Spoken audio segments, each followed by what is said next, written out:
ಬಳ್ಳಾರಿ ಜಿಲ್ಲಾಸ್ಪತ್ರೆಯಲ್ಲಿ ಬಾಣಂತಿಯರ ಸಾವಿನ ಹಿಂದೆ ಈಗ ಅನೇಕ ಸಂಶಯಗಳು ಮೂಡೋದಕ್ಕೆ ಶುರುವಾಗ್ತಾ ಇದೆ. ಈ ಸಾವಿಗೆ ಹೊಣೆ ಯಾರು ಅಂತಕ್ಕಂಥ ಪ್ರಶ್ನೆ ಮೂಡ್ತಾ ಇದೆ.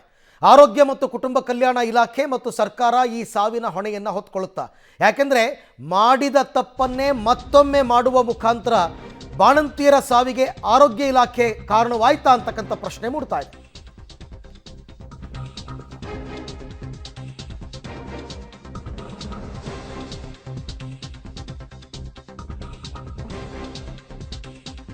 ಬಳ್ಳಾರಿ ಜಿಲ್ಲಾಸ್ಪತ್ರೆಯಲ್ಲಿ ಬಾಣಂತಿಯರ ಸಾವಿನ ಹಿಂದೆ ಸಂಶಯ ಮೂಡ್ತಾ ಇದೆ.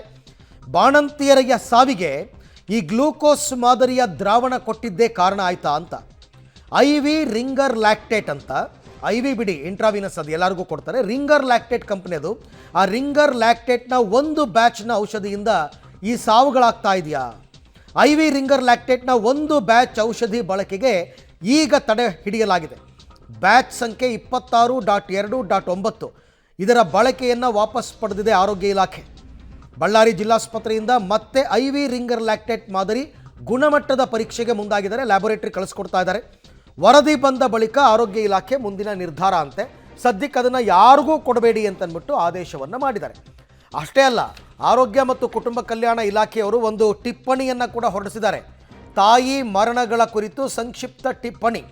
ಅದರಲ್ಲಿ ಅವರೇ ಹೇಳ್ತಾರೆ, ಒಂದು ಸಾರ್ತಿ ಪಶ್ಚಿಮ ಬಂಗ ಫಾರ್ಮಸ್ಯೂಟಿಕಲ್ಸ್ ಕಂಪನಿಯವರು ಸರಬರಾಜು ಮಾಡಿದ 2 ಬ್ಯಾಚ್ಗಳಿಗೆ ನಾಟ್ ಆಫ್ ಸ್ಟ್ಯಾಂಡರ್ಡ್ ಕ್ವಾಲಿಟಿ ಅಂತ ಮಾರ್ಚ್ ತಿಂಗಳಲ್ಲೇ ಪ್ರಮಾಣೀಕರಿಸಿದ್ರಂತೆ. ಯಾರು? KSMCL ಸಂಸ್ಥೆಯವರು.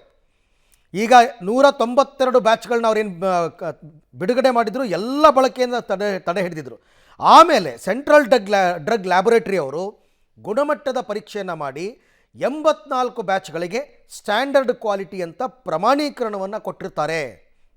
ಹಾಗಾಗಿ ಈ 84 ಬ್ಯಾಚ್ಗಳ IV ರಿಂಗರ್ ಲ್ಯಾಕ್ಟೇಟ್ ಬಳಸೋದಕ್ಕೆ 13/8/2024 ಅನುಮತಿಸಲಾಗಿದೆ ಅಂತ ಇಲ್ಲಿ ಎಡವಟ್ಟಾಗಿರೋದು. ಒಂದು ಸರ್ತಿ ನಾಟ್ ಆಫ್ ಸ್ಟ್ಯಾಂಡರ್ಡ್ ಕ್ವಾಲಿಟಿ ಅಂತ ಕೊಟ್ಟ ಮೇಲೆ ಮತ್ತೊಂದು ಸರ್ತಿ ಅವ್ರೇನು ಮಾಡ್ತಾರೆ, ಕೋರ್ಟ್ಗೆ ಹೋಗ್ತಾರೆ, ಮತ್ತೊಂದು ಪರೀಕ್ಷೆಯನ್ನು ಮಾಡಿಸ್ತಾರೆ ಲ್ಯಾಬೊರೇಟರಿನಲ್ಲಿ ಕಂಪ್ನಿಯವರು. ಆಗ 84 ಬ್ಯಾಚ್ಗಳಿಗೆ ಏನಂತ ಕೊಡ್ತಾರೆ, ಸ್ಟ್ಯಾಂಡರ್ಡ್ ಕ್ವಾಲಿಟಿ ಅಂತ ಕೊಡ್ತಾರೆ. ಇವರು ಬಳಸೋದಕ್ಕೆ ಪುನಃ ಶುರು ಮಾಡ್ತಾರೆ. ಅದೇ ಬ್ಯಾಚಿಂದನೇ ಇವಾಗ ಮತ್ತೆ ಸಾವುಗಳಾಗ್ತಾ ಇದೆ ಅಂತ ಅನುಮಾನ. ಪ್ರಸ್ತುತ IV ರಿಂಗರ್ ಲ್ಯಾಕ್ಟೇಟ್ ಬ್ಯಾಚ್ ಸಂಖ್ಯೆ 26.2.9 ಬಳಕೆಯನ್ನು ಹಿಂಪಡೆಯಲಾಗಿರುತ್ತದೆ ಅಂತ ಹೇಳ್ತಾರೆ. ಈಗ ಅದನ್ನು ಯೂಸ್ ಮಾಡೋ ಹಾಗಿಲ್ಲ. ಮತ್ತು ಬಳ್ಳಾರಿ ಜಿಲ್ಲಾ ಆಸ್ಪತ್ರೆಯಿಂದ IV ರಿಂಗರ್ ಲ್ಯಾಕ್ಟೇಟ್ ಮಾದರಿಯನ್ನು ಗುಣಮಟ್ಟದ ಪರೀಕ್ಷೆಗೆ ಒಳಪಡಿಸಲಾಗಿರುತ್ತದೆ ಕಳಿಸಿದಾರಂತೆ. ಪರೀಕ್ಷಾ ವರದಿಯನ್ನು ನಿರೀಕ್ಷಿಸಲಾಗ್ತಿದೆ ಅಂತ ನಿನ್ನೆ ಕೂಡ ಆರೋಗ್ಯ ಸಚಿವ ದಿನೇಶ್ ಗುಂಡೂರಾವ್ ಅವರು ಇದ್ರ ಬಗ್ಗೆ ಹೇಳಿದರು.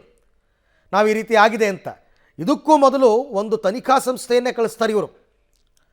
ಎಲ್ಲಿಗೆ? ಬಳ್ಳಾರಿ ಆಸ್ಪತ್ರೆ ಕಳಿಸ್ತಾರೆ. ಅದರಲ್ಲಿ ಪ್ರಮುಖವಾಗಿ ರಾಜೀವ್ ಗಾಂಧಿ ಆರೋಗ್ಯ ವಿಜ್ಞಾನಗಳ ವಿಶ್ವವಿದ್ಯಾಲಯ ನೇಮಿಸಿದ ತಜ್ಞರ ತಂಡ ಭೇಟಿ ಕೊಟ್ಟಿರುತ್ತೆ. ಡಾಕ್ಟರ್ಸು ನರ್ಸ್ದು ಏನೂ ತೊಂದರೆ ಇಲ್ಲ ಅಂತ ರಿಪೋರ್ಟ್ ಕೊಟ್ಟಿದ್ದಾರೆ ಅವರು.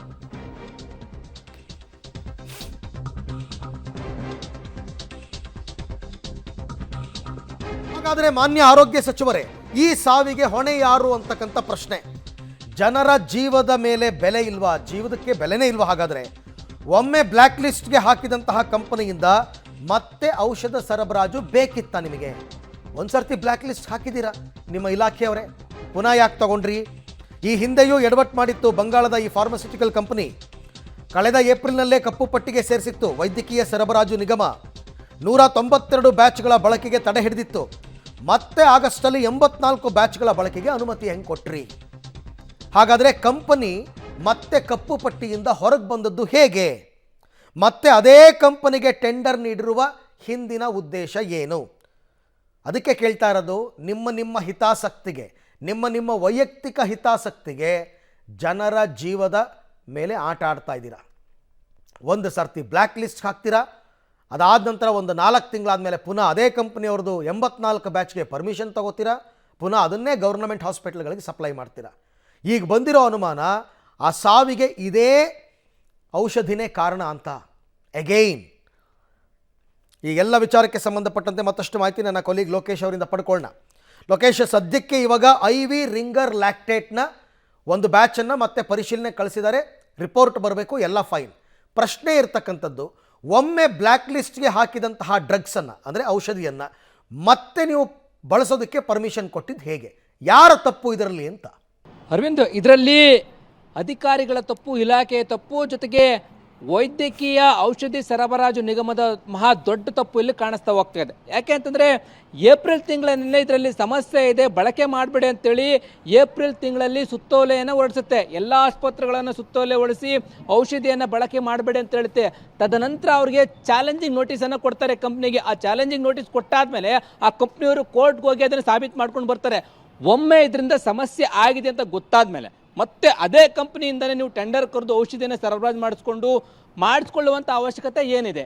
ಇಲ್ಲಿ ಅಧಿಕಾರಿಗಳ ತಪ್ಪು ಇದೆ. ಆದರೆ ಇದನ್ನು ಸಚಿವರು ಇದನ್ನು ರಿವ್ಯೂ ಮಾಡಿ ಅದನ್ನು ಕ್ಯಾನ್ಸಲ್ ಮಾಡಬೇಕಾಗುತ್ತೆ. ಇಲ್ಲಿ ಸಚಿವರ ತಪ್ಪು ಕೂಡ ಎದ್ದು ಕಾಣ್ತಾ ಇದೆ. ಈ ನಿಟ್ಟಿನಲ್ಲಿ ಇದೇ ಪಶ್ಚಿಮ ಬಂಗ ಫಾರ್ಮಾ ಕಂಪ್ನಿಗೆ ಕೊಟ್ಟಿರುವಂಥದ್ದು ಇಲ್ಲಿ ದೊಡ್ಡ ತಪ್ಪಾಗ್ತಾ ಇದೆ. ಈಗ ಮತ್ತೆ ಅವ್ರಿಗೆ 8ನೇ ತಿಂಗಳಲ್ಲಿ ಇದನ್ನು ಬಳಕೆ ಮಾಡಲಿಕ್ಕೆ ಅನುಮತಿಯನ್ನು ಕೊಟ್ಟಿದ್ದೀವಿ ಅಂತ ಹೇಳ್ತಾ ಇದ್ದಾರೆ. ಯಾಕೆ ಅನುಮತಿಯನ್ನು ಕೊಟ್ಟರು?